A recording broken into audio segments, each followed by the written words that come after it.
राम राम दोस्तों, जय बाबा नीम करोली महाराज जी की। आशा है कि आपके ऊपर भी बाबा नीम करोली जी का पार कृपा होगी। आपके घर परिवार में भी सभी कुशल मंगल हो, यही मैं प्रार्थना करता हूँ बाबा नीम करोली जी से, श्री राम जी से और हनुमान जी से, माँ शेरावाली, शिव शंकर भोलेनाथ जी सभी आपके ऊपर अपार कृपा बरसाएं, यही मेरी प्रार्थना है। ओम श्री सलदेवाय नमः। दोस्तों, आज मैं आपको सुनाता हूँ श्रीमद् भागवत गीता का 13वां अध्याय, प्रकृति, पुरुष और चेतना। इसमें श्री कृष्ण जी से अर्जुन कहते हैं कि हे कृष्ण, मैं प्रकृति एवं पुरुष, क्षेत्र एवं क्षेत्रज्ञ तथा ज्ञान एवं ज्ञेय के विषय में जानना चाहता हूँ। हे भरतवंशी, तुम्हें ज्ञात होना चाहिए कि मैं ही समस्त शरीरों में ज्ञाता भी हूँ और इस शरीर तथा इसकी ज्ञाता को जान लेना ज्ञान कहलाता है, ऐसा मेरा मत है। अब तुम मुझसे यह सब संक्षेप में सुनो कि कर्म क्षेत्र क्या है और यह किस प्रकार बना है, इसमें क्या परिवर्तन होते हैं, यह कहाँ से उत्पन्न होता है और इस कर्म क्षेत्र को जानने वाला कौन है और उसके क्या प्रभाव होते हैं।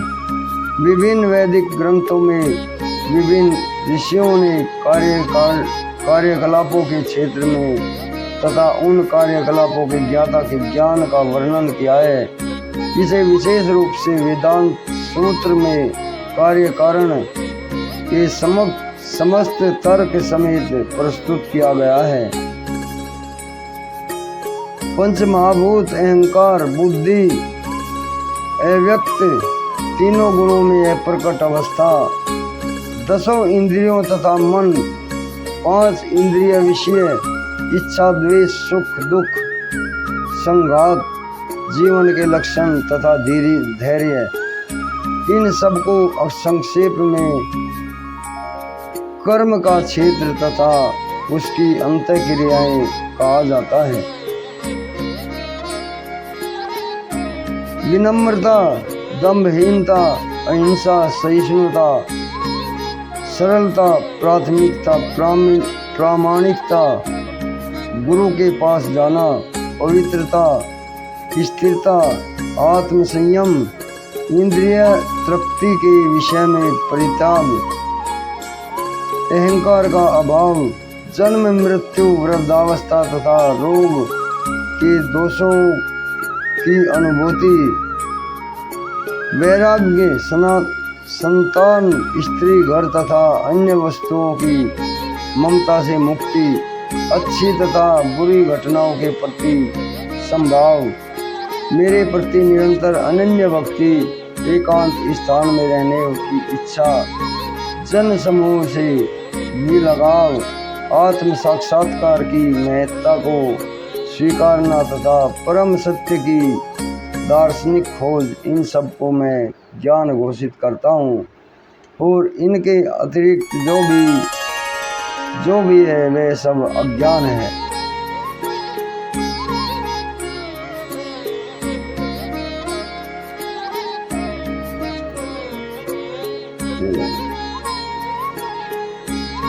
अब मैं तुम्हें ज्ञेय के विषय में बतलाऊंगा, जिसे जानकर तुम नित्य ब्रह्म का आस्वादन कर सकोगे। यह ब्रह्म या आत्मा जो अनादि है और मेरे अधीन है, इस भौतिक जगत के कार्य कारण से परे स्थित है। उनके हाथ पांव, आंखें, सिर तथा मुंह तथा उनके कान सर्वज्ञ हैं, सर्वत्र हैं। इस प्रकार परमात्मा सभी वस्तुओं में व्याप्त होकर अवस्थित है। परमात्मा समस्त इंद्रियों के मूल स्रोत हैं, फिर भी वे इंद्रियों से रहित हैं। वे समस्त जीवों के पालन करता होकर भी अनासक्त हैं। वे प्रकृति के गुणों से परे हैं, फिर भी वे भौतिक प्रकृति के समस्त गुणों के स्वामी हैं। परम सत्य, जड़ तथा जंगम, समस्त जीवों के बाहर तथा भीतर स्थित सूक्ष्म होने के कारण वे भौतिक इंद्रियों द्वारा जानने तथा देखने से परे हैं। यद्यपि वे अत्यंत दूर रहते हैं, किंतु हम सबों के निकट भी हैं।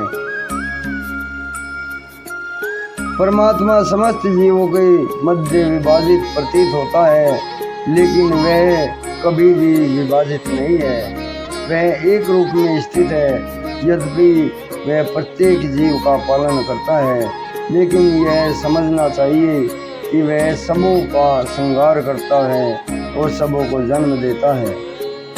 वे समस्त प्रकाशमान वस्तुओं के प्रकाश स्रोत हैं।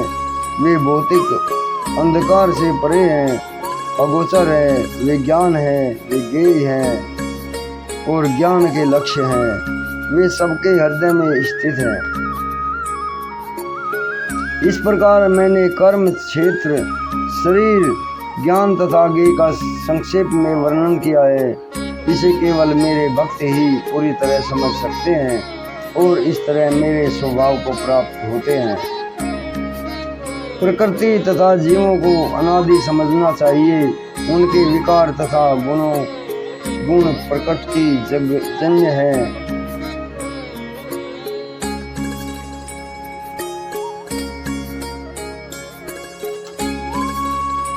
प्रकृति समस्त भौतिक कारणों तथा कार्यों की हेतु कही गई है और जीव इस संसार में विविध सुख दुख के भोग का कारण कहा गया है। इस प्रकार जीव प्रकृति के तीनों गुणों का भोग करता हुआ प्रकृति में ही जीवन बिताता है।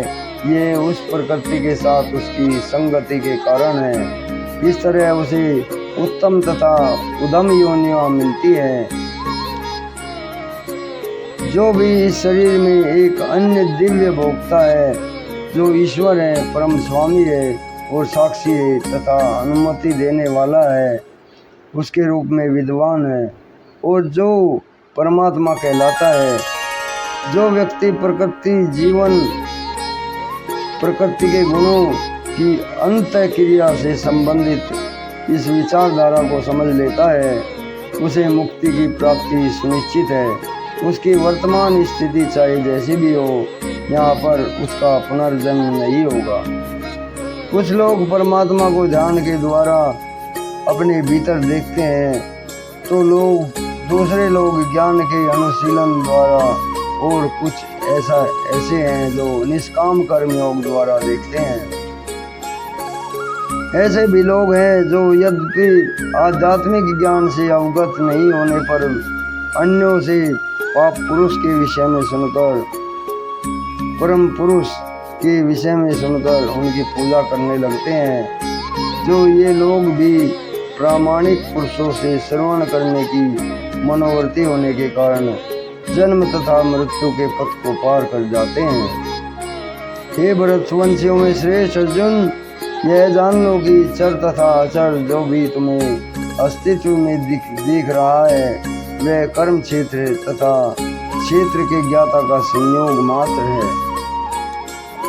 जो परमात्मा समस्त शरीरों में आत्मा के साथ देखता है और जो यह समझता है कि यह नश्वर शरीर के भीतर न तो आत्मा न ही परमात्मा कभी भी विनष्ट होता है, वही वास्तव में देखता है। जो व्यक्ति परमात्मा को सर्वत्र और प्रत्येक जीव में समान रूप से वर्तमान देखता है, वह अपने मन के द्वारा अपने आप को भ्रष्ट नहीं करता। इस प्रकार यह जो देखता है कि सारे कार्य शरीर द्वारा संपन्न किए जाते हैं, जिसकी उत्पत्ति से हुई, और जो देखता है कि आत्मा कुछ भी नहीं करता, वही यथार्थ में देखता है। जब विवेकवान व्यक्ति विभिन्न भौतिक शरीरों के कारण विभिन्न स्वरूपों को देखना बंद कर देता है और वह देखता है कि किस प्रकार से जीव सर्वत्र फैले हुए हैं, तो वह ब्रह्म बोध को प्राप्त होता है। शाश्वत दृष्टि संपन्न लोग यह देख सकते हैं कि अविनाशी आत्मा दिव्य, शाश्वत तथा गुणों में अतीत है। हे अर्जुन, भौतिक शरीर के साथ संपर्क होते हुए भी आत्मा ना तो कुछ करता है और ना ही उसमें लिप्त होता है। यद्यपि आकाश सर्वव्यापी है, किंतु अपनी सूक्ष्म प्रकृति के कारण किसी वस्तु से लिप्त नहीं होता। इस तरह ब्रह्म दृष्टि में स्थित आत्मा शरीर में स्थित रहते हुए भी शरीर में लिप्त नहीं होता। हे भरतपुत्र, जिस प्रकार सूर्य अकेले इस सारे ब्रह्मांड को प्रकाशित करता है, उसी प्रकार शरीर के भीतर स्थित एक आत्मा सारे शरीर की चेतना से प्रकाशित करता है। जो लोग ज्ञान के चक्षुओं से शरीर तथा शरीर के ज्ञाता के अंतर को देखते हैं और जो भवबंधन से मुक्ति की विधि को भी जानते हैं, उन्हें परम लक्ष्य प्राप्त होता है। इस प्रकार श्रीमद् भागवत गीता का ये 13वां अध्याय समाप्त हुआ। दोस्तों, कल मैं आपको इसका 14वां अध्याय सुनाऊंगा, प्रकृति के 3 गुण। अभी आज्ञा लेता हूँ। बाबा नीम करोली जी की अपार कृपा आपके ऊपर बनी रही। जय श्री राम, जय हनुमान जी की जय, बाबा नीम करोली महाराज जी, जय गाय माता की।